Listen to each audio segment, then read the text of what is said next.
Namaste, welcome to Gita's Kitchen. Today I am showing a simple Navami Prasadam using traditional ingredients. These are simple and easy to make and are made as a special offering on this auspicious day.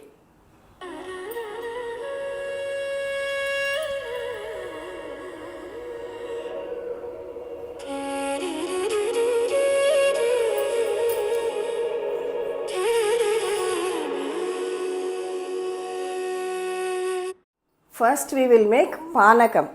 Panakam is a special drink made using Jaggery, dry ginger and cardamom powder as the main ingredients, and this is very important offering for Bhagwan SrinRama. For making Panakam I have taken about half cup of Jaggery. Now add some cool water to it. Mix it well and allow the Jaggery to dissolve. This is dry ginger powder. I am adding about half a teaspoon, and this is cardamom powder. Add that too, and again mix it well.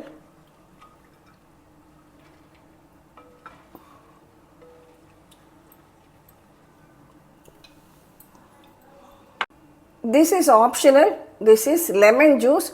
Just try adding 1 tablespoon of lemon juice to your Panakam and the taste will be at an elevated level. Again mix everything. This is edible camphor known as Pachakarpuram. If you have, you add it. It gives a very divine aroma to your Panakam. But be sure to add a very small bit. Just powder a small bit like this and add. Don't add too much, it will become bitter. Finally, add some fresh tulsi leaves on top, and your Panakam is now ready to be offered as Naivedyam to SrinRama. Our traditional prasadam of Panakam is now ready to be offered to SrinRama. Next is Neer Mor. This is a lightly spiced buttermilk, also very cool and refreshing. For this, I am taking the homemade curd, dahi or yogurt, whichever way you call it. First, we will add some cool water and churn this buttermilk very well.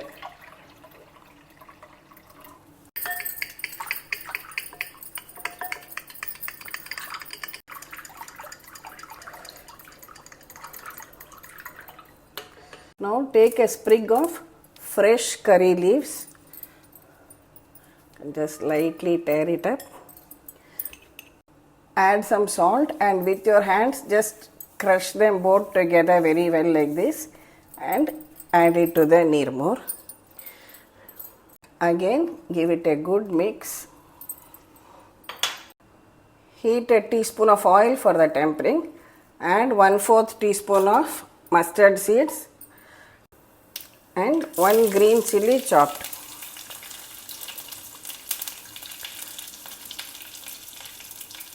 Now pour this tempering on top of your Neer Mor. Mix it well. Addition of hing, that is asafoetida, is optional. Some people add it and some people prefer not to add because we are serving as a Naivedyam. So choice is yours. We will now offer our cool and refreshing Neer Mor or buttermilk as a prasadam for Sri Navami. Next prasadam is a simple one, again using soaked moong dal. We can call it as kosmalli or kosambari or even as vadapappu or vadaparupu, depending on which region of the country you are from. So come, let's make it. Here I have soaked 1/4 cup of yellow moong dal. I have washed it and soaked it in water. Now we will drain out the water.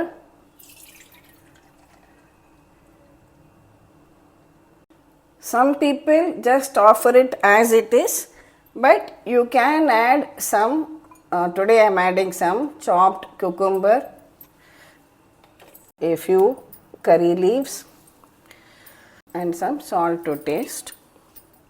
Mix it all well together. Finally add some grated coconut.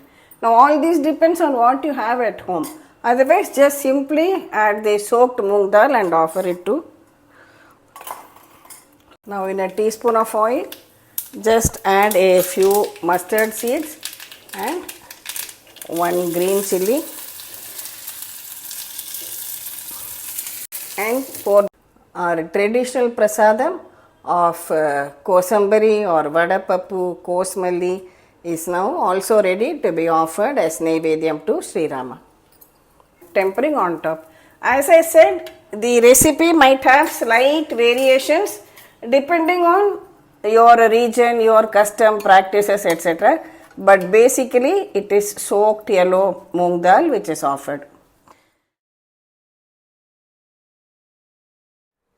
From childhood, all of us have grown up listening to the stories of Ramayana and how Rama was the son of Dasharatha, the king of Ayodhya, and so on. So all of us know that Rama had three brothers, Rama, Lakshmana, Bharata and Shatrughna.